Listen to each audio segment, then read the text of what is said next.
Our passage comes from the Gospel of Matthew, chapter 14, verses 22 through 33, immediately after the feeding of the 5,000.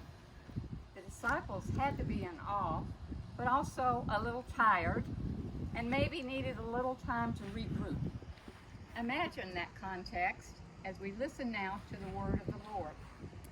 Immediately, he made the disciples get into the boat and go on ahead to the other side while he dismissed the crowds. And after he had dismissed the crowds, he went up the mountain by himself to pray.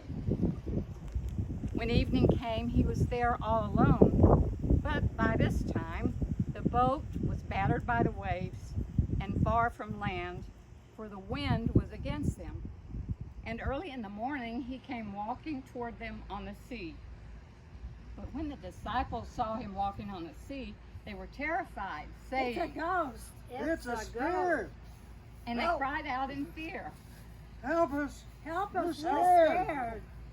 But immediately Jesus spoke to them and said, Take heart, it is I.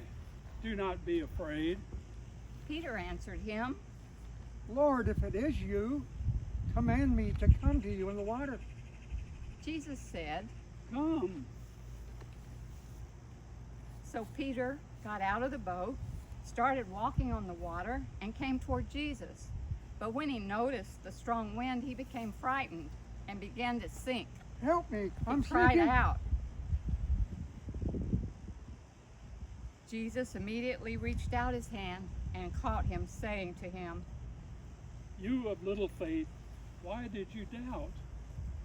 When they got into the boat, the wind ceased, and those in the boat worshipped him, saying, Truly, you are you the Son of God. This is the word of the Lord.